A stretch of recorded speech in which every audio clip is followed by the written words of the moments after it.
Buenas noches, profesora. Nosotros somos el equipo H, compuesto por Alicia Díaz, Claudia Luján, Jacobo Julián González, Nadia Gómez y Carlos Remy Cantellano y su servidora Maribel Ramírez. Vamos a explicarle o mostrarle las preguntas a las que llegamos como un acuerdo.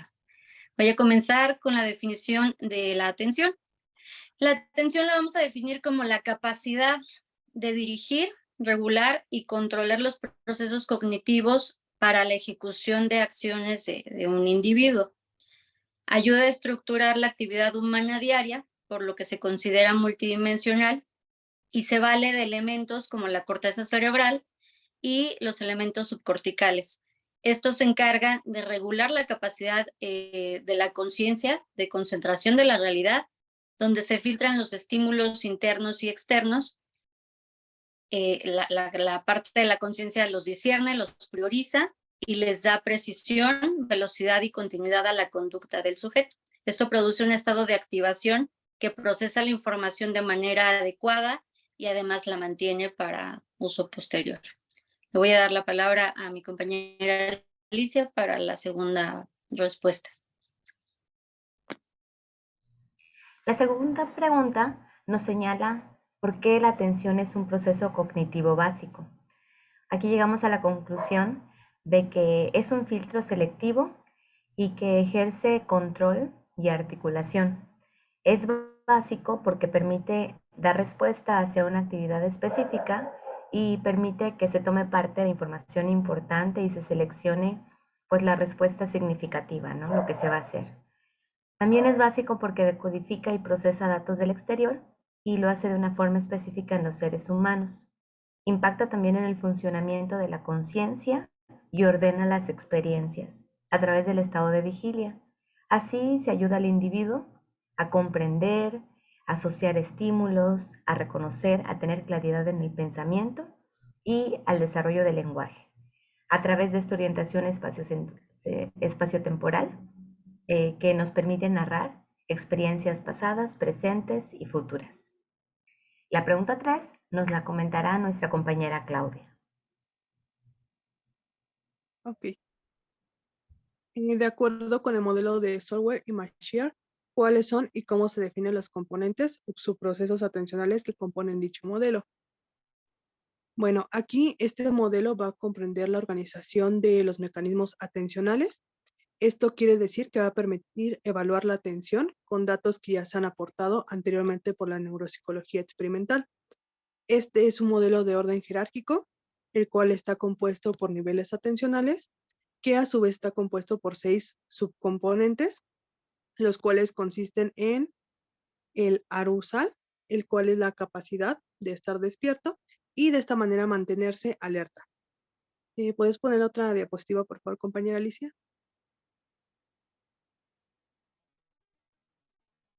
La atención focal. Bueno, aquí se va a tener la habilidad para podernos enfocar toda esta atención en un determinado estímulo visual, auditivo o táctil. La atención sostenida va a ser esta capacidad que se tiene para poder mantener una respuesta atencional de forma consistente durante un periodo prolongado. La atención selectiva va a ser esta capacidad que se tiene para poder seleccionar entre varias opciones. La atención alternante va a ser esta capacidad para poder cambiar el flujo de atención entre diferentes tareas. Y por último, la atención dividida es esta en la cual se puede tener atención a 2 diferentes tareas al mismo tiempo. La pregunta número 4 la contestará el compañero Jacobo. Ok, la pregunta número 4 corresponde a que ¿qué lóbulos cerebrales son los mayormente implicados en la regulación atencional?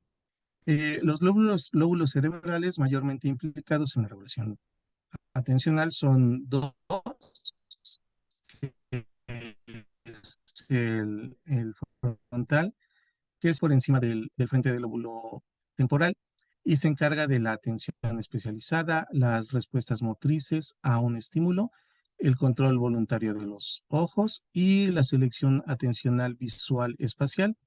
Y por otra parte está el lóbulo parietal, se localiza entre el lóbulo frontal y el occipital y se encarga de aspectos espaciales de la atención, orienta y dirige hacia los estímulos a localizar y situar la relación espacio y tiempo, y sitúa también lo que es la forma en que nos desplazamos.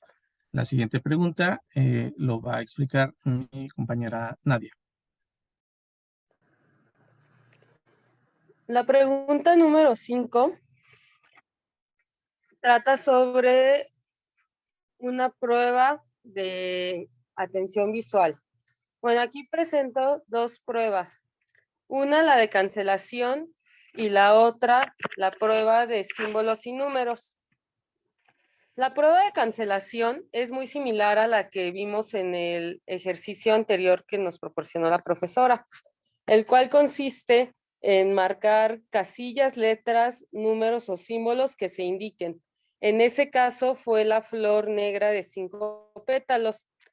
En el caso que se presenta en este ejemplo, en la imagen se están cancelando los triángulos. Esta prueba sirve para evaluar la selectividad visual y rapidez. Por otro lado, tenemos la prueba de símbolos y números, la cual evalúa la atención visual selectiva y sostenida. Este tipo de pruebas sirve para personas con enfermedad de esclerosis múltiple y consiste en que el sujeto vaya asociando los símbolos.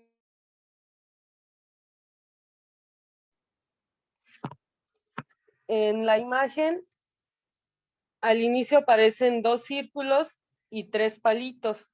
El número que correspondería sería el 23.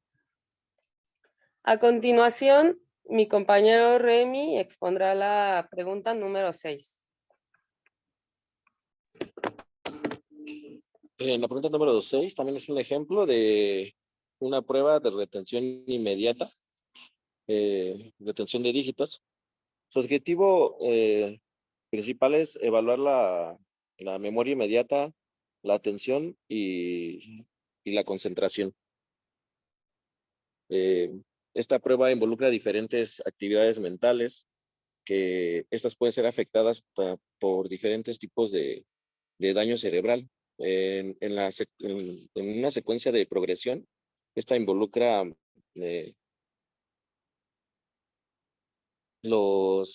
las alteraciones temporales, y en una de regresión mide la memoria del trabajo y está relacionada con las funciones cognitivas frontales. Cualquiera de las dos tiene diferentes actividades cognitivas.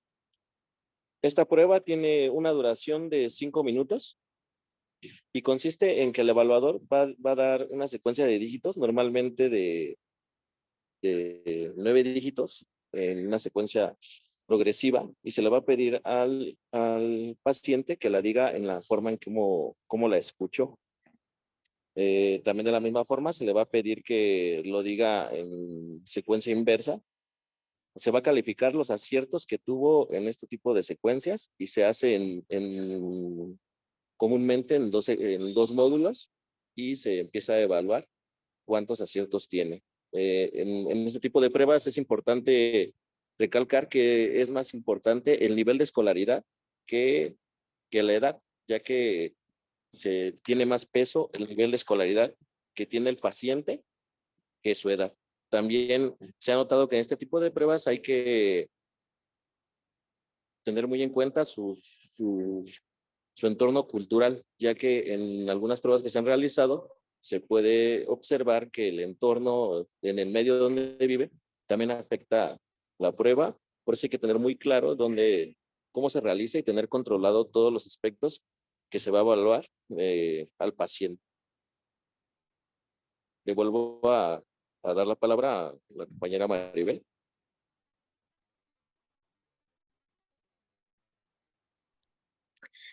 Bueno, pues vamos a la pregunta 7, que es conocer la importancia de evaluar las capacidades atencionales en el contexto de la evaluación neuropsicológica. Porque es importante, primero, porque nos permite observar si existe alguna alteración dentro de los procesos de atención y de las estructuras cerebrales donde se producen, ya sea de nacimiento o por algún accidente que que haya surgido a lo largo de la vida. Debido a que su participación es en un número importante de funciones cognitivas, se pueden detectar problemas de diversa índole, así como la aportación a intervenciones funcionales que permiten complementar el diagnóstico del paciente. Cuervo y Quijano manifiestan que al mismo tiempo ayudan a trascender lo cognitivo a lo integral en el manejo de las recomendaciones dentro de la evaluación neuropsicológica.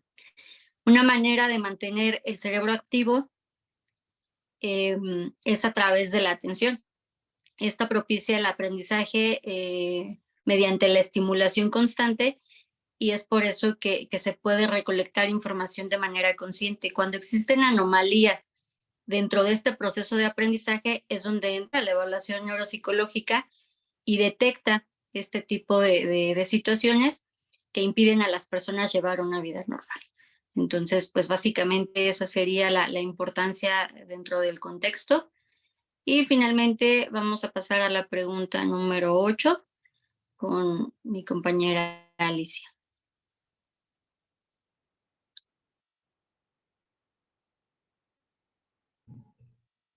Bueno, nosotros concluimos esta presentación señalando cuáles son los principales procesos atencionales que se pusieron en juego durante la ejecución del ejercicio de prueba que tuvimos la semana pasada, ¿no? Entonces nosotros revisamos que en este test hubieron distintos procesos. Aquí se requería valorar la velocidad del procesamiento de la información y el reconocimiento de algunas dificultades perceptivas. Entonces, los procesos son el aurousal, porque cuando se dio la indicación de encontrar un objeto específico, pues el organismo entró en un estado de alerta y activó la búsqueda del objeto indicado, ¿no? Siguiendo el patrón que se señaló. También la atención focal, esta se evalúa manteniendo la atención a un estímulo determinado en el ambiente. En este caso fue el patrón de la figura que se asignó. La atención sostenida se desarrolló puesto que se trató de mantener una respuesta en un determinado espacio de tiempo. Y finalmente la atención selectiva, porque esta busca orientar la atención para discriminar el objeto señalado de un conjunto de opciones similares.